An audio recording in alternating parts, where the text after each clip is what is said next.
We're getting started. Hi everyone, welcome to week 3.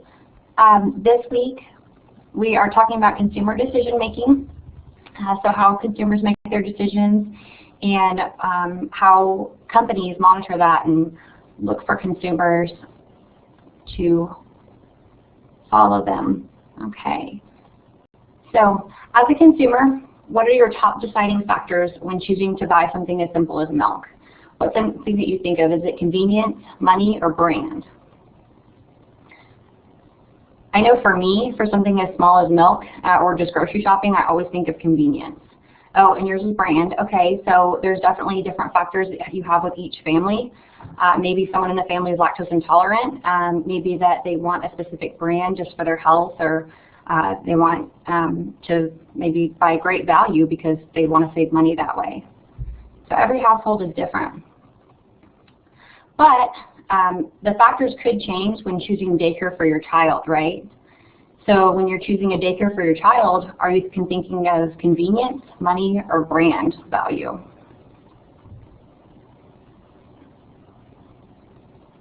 When I think of daycare for children, I always think of brand or value in that. So what's the best daycare? Obviously, you don't want to go anything out of your budget, but my deciding factors change.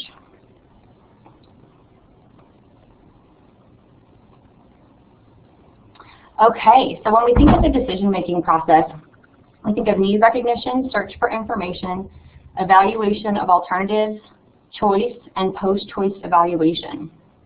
So need recognition is realizing that you need something. It's as simple as that. So saying, okay, I need to go buy milk. And search for information is, where can you get that? Alternatives, I could run to the store and go to Reese's. I could go to Sprouts. What's the best? Choice, okay, I made the decision that I'm going to save money and go to Walmart. And post-choice evaluation is, how was the product value? So let's evaluate that. Was that the best decision? Was I just hungry and wanted to grab something, or was that the best choice for my family?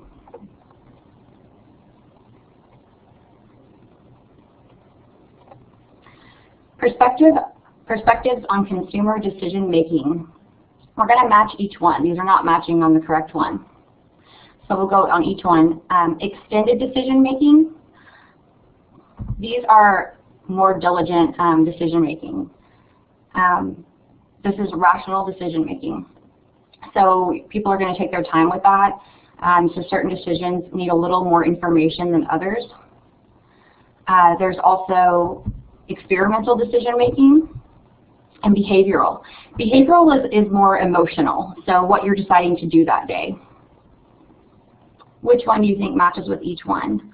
Buying a sweater because it was on display, going on a hike, or choosing which towel to use for a new bathroom?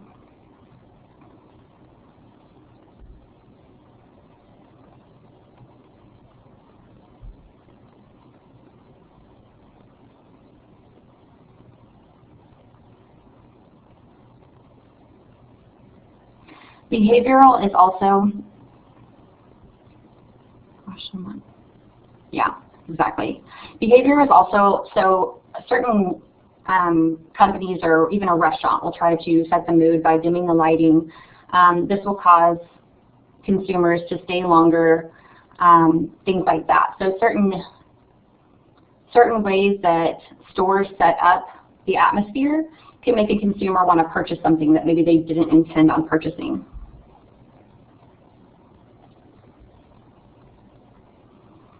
All right, and we're going to move on to extended decision making. Extended decision making, again, is more diligent decision making and more careful. So this would be something like maybe a hotel purchase or a vacation package, maybe a more expensive item. Limited decision making, information search is little comparison between each brand as well. So when I think of this, I think of maybe the Kleenex brand. I don't really know any other brands when I'm purchasing tissue. And habitual decision making, it's always a decision made by habit. So most everyone, if I mentioned, what soda are you going to drink for dinner, they're going to have a response right away, whether that be Pepsi or Coke or Dr. Pepper. That's just something that they usually do.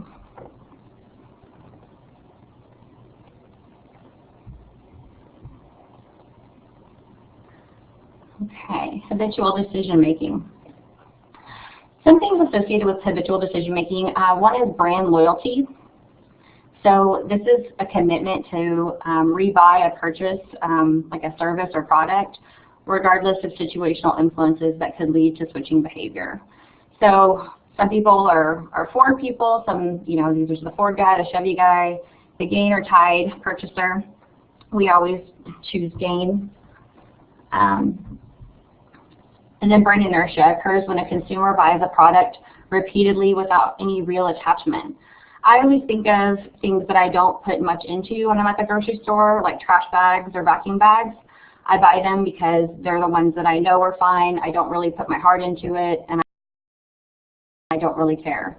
But for some reason, I keep buying the same brand.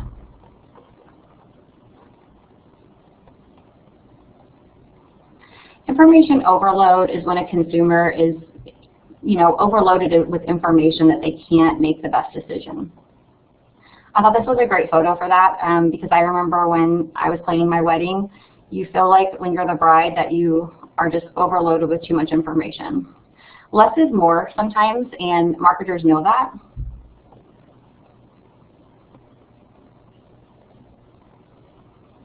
All right. The consideration set, it's a set of how consumers will consider as far as brands or product. So it's basically a set that will be under consideration when purchasing a product. A universal set is the total collection of all possible solutions to a consumer problem. Awareness is a set of alternatives to which a consumer is aware. So there's obviously brands that weren't marketed very well or aren't known. So there's a total set, and then there's a set that you as a consumer is probably aware of. And in that set, alternatives to the awareness that are deemed to be unacceptable for consideration. So out of those ones that there's only maybe 5 of them that you would actually consider to be a product that you would buy. And inert set is alternatives in which consumers are indifferent or don't hold strong feelings to.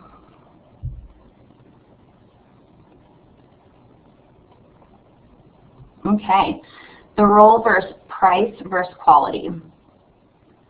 Now, price versus quality is, obviously you want the best bang for your buck, and everyone wants the best quality, but what are they willing to sacrifice for it? When I look at these 2 destination spots for my vacation, obviously I want to go with quality when it comes to vacation, but that's not the same with every purchase that you have. There are things that I will go more towards price on and what's better for my wallet.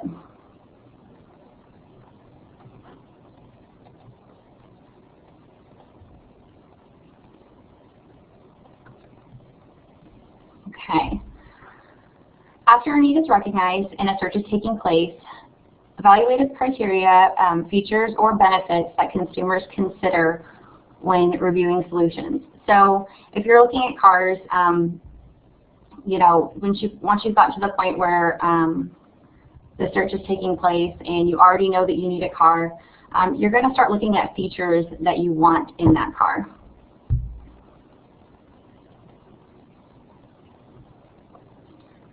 What determines the type of evaluative criteria that consumers use? Well, there's a lot of things. There's situational influences, which we know could be walking by a shoe store and deciding that you want to buy those shoes or that they look really good. There's product knowledge. The more you know about a product, the more likely that you're going to buy the higher end brand or the better brand. So, for example, if you're an athlete and you want your best performance, athletes tend to go for more like AdvoCare products or high-end products because they know more about them. There's expert opinions, social influences, what are your friends doing, what are they wearing, other people in your social groups, what's acceptable.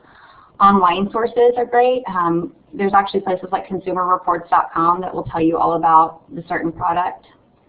And how marketers are communicating these products is really important. So these just help you to determine which product you might use.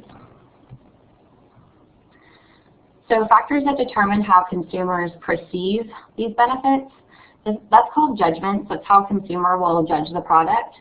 And it doesn't necessarily mean that the consumer is right or wrong. It's just how the product is getting across, on who gave them the information and how much knowledge they have on that product. Sometimes it just takes just noticeable difference, which is just that one thing that'll stand out in that product. Attribute correlation, which is price versus quality. Quality perceptions, so how it's perceived. And there's also object versus perceived. So there's objective quality, which is the quality of the product versus the perceived quality of the product. Name brand association, so you tend to know more about brand names as opposed to generic names, and thinking that, okay, well, this product might be better because it's a brand name and I know this name, so I'm going to go with this one. And the consumer personality. If you're a consumer that is impulsive, or however you may be, you might tend to buy a certain product over another.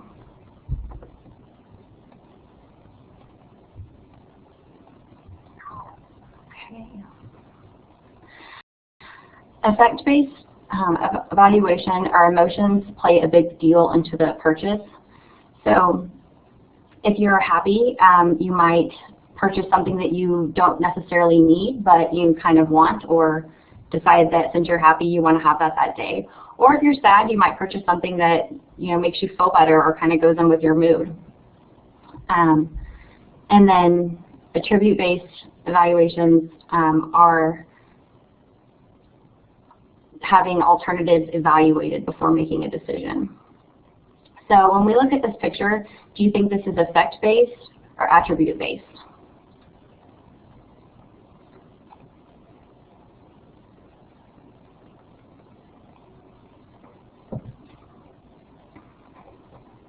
Perfect. Yeah, this guy's considering his options. He's obviously looking at the product. And when we look at this, is this more effect-based or attribute-based? Perfect. So this girl decided to get a massage. Maybe she's had a really happy day and she wants to reward herself, or maybe she's had a really rough day and she wants to feel better. So these are more emotional purchases. Okay. Category levels. Superordinate categories are abstract in nature and represent the highest level of categorization. For example, if you're searching for a product, you might type in, or you might think, okay, new vehicle. Subordinate categories are more detailed. So are we looking for a truck, an SUV, a sedan, etc.? And you can go as detailed as you want after that. And these determine your category levels.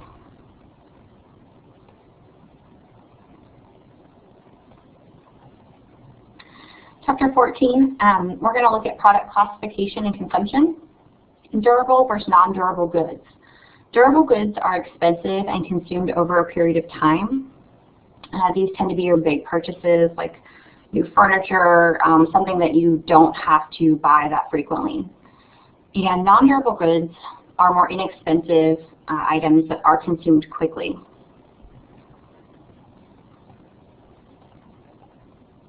So when someone goes in to buy a tractor, are they looking for a durable good or non-durable good?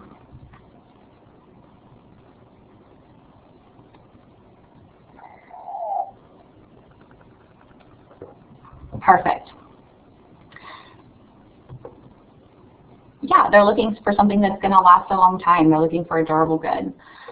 When someone buys a soda, are we thinking of a durable or non-durable good?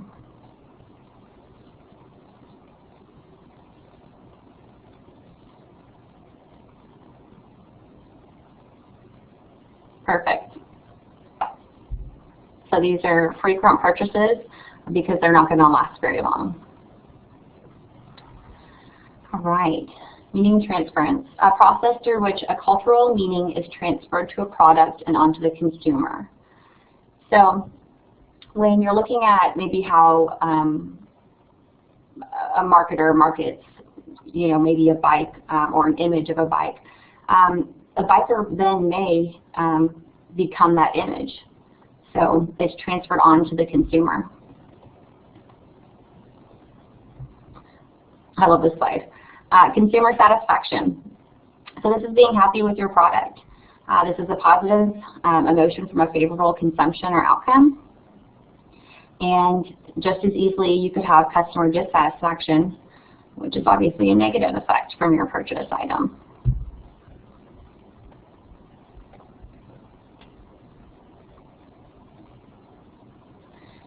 Expectancy disconfirmation theory. Satisfaction formation theory that suggests that consumers use expectations as a benchmark against which performance perceptions are judged. So, if we're looking to benchmark, we look at positive disconfirmation, which expectations are exceeded. So obviously we hope that that's the case, or negative, and perceptions fall short of expectations.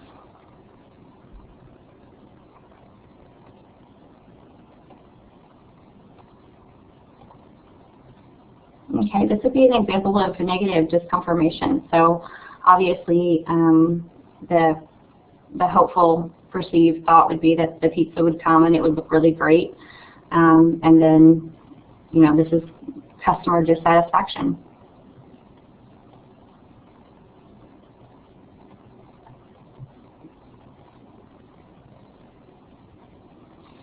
Expectations are preconception beliefs of what will occur during an exchange and consumption of a product. So there are two components of expectations: the probability that something will occur and an evaluation of that potential occurrence. So we look at predictive expectations, normative expectations, ideal expectations, and equitable expectations.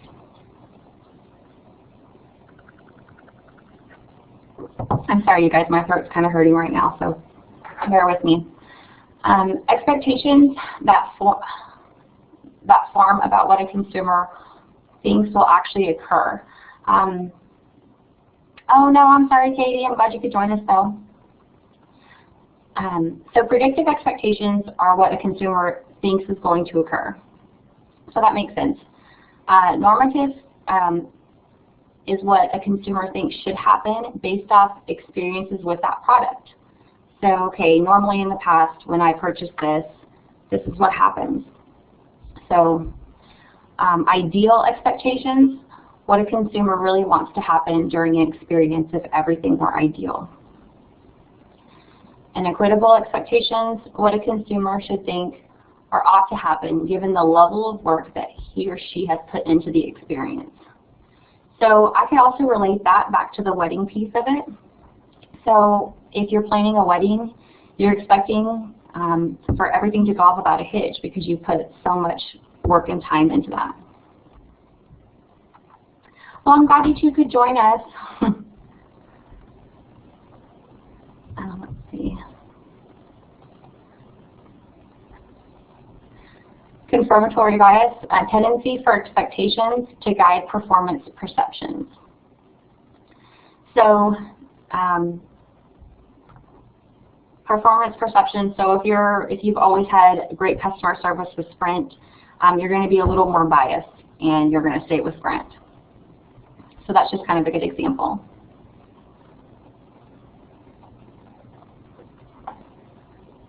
Attribution theory. It's a theory that proposes that consumers look for the cause of a particular consumption experience when arriving at satisfaction judgments. So basically here you're explaining why an event occurred. So if something happened, like a bad experience, first we want to look for who is responsible for the event. Did the product or service work like it was supposed to? Who is to blame? That's the locus. So for example, if you're at a restaurant and your food came out 45 minutes after you ordered it and it's not even that busy, your first thought is, I want to say something to the waiter, or should I just actually talk to the manager? Was it something going on in the kitchen? What's happening? Control, the extent to which an outcome was controllable or not. So maybe that restaurant had a power outage, so maybe you can then say, okay, well, maybe it's not the restaurant's fault. I shouldn't blame the restaurant. Maybe I need to blame the service company. Stability, the likelihood the event will occur again in the future. Is this something that is usually associated with the company?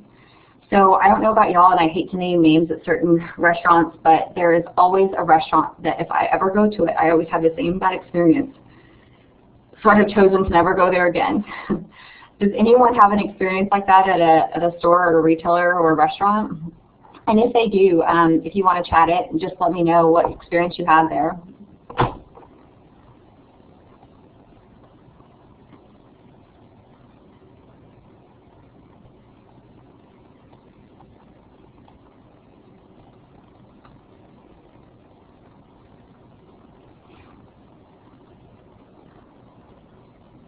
Cognitive dissonance, thoughts that are inconsistent with one's preconceived notions, doubt that creeps in for expensive purchases.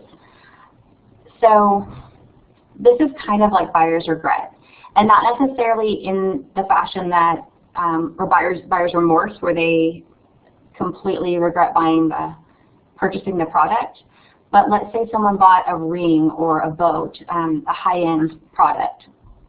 Initially what happens when they're signing on that loan or when they're handing over their money, they get this sort of sick feeling in their gut saying, what happens if this goes wrong? What's going to happen if this doesn't work out? Did I make the right purchase? That's what we're thinking of when we talk about this doubt that creeps in for expensive purchases. They might have the product and use it and love it. So that's not what we're talking about here.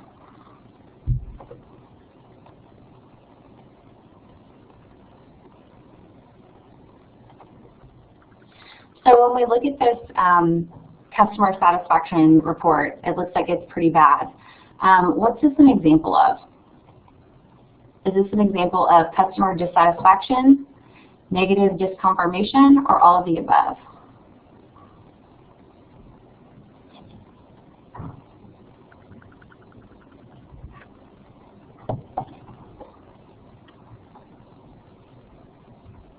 Perfect. Good job. Good job, ladies. All of the above.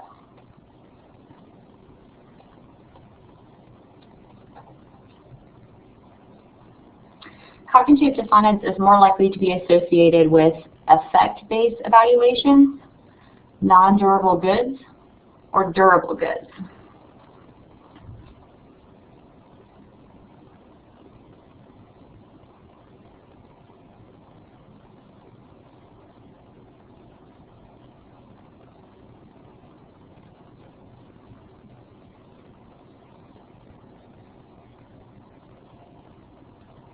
This is actually C.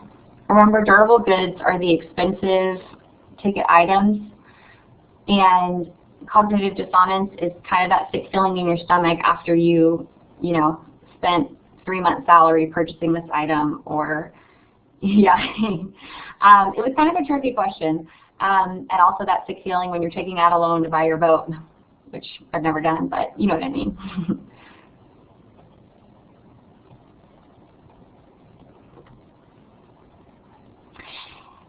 If a favorite roller coaster ride was broken at a theme park, what theory describes the explaining of the occurrence? Expectancy disconfirmation theory, attribution theory, or equity theory?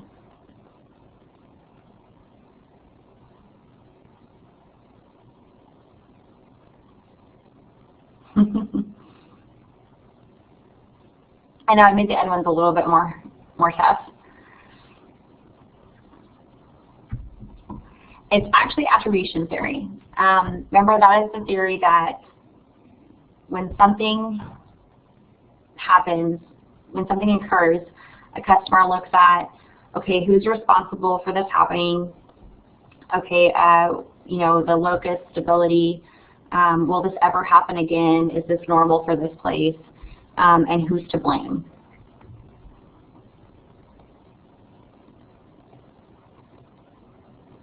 Okay, well that's the PowerPoint I had for you today. Does anyone want to go over anything? How about the homework for tonight?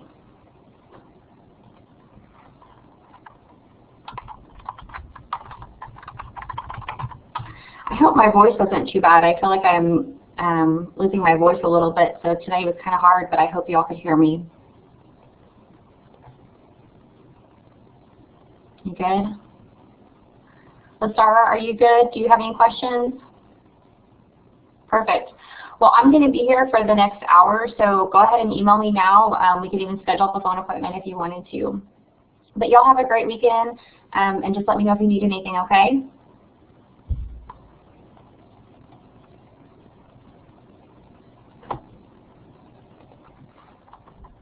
Bye. Don't forget to log out.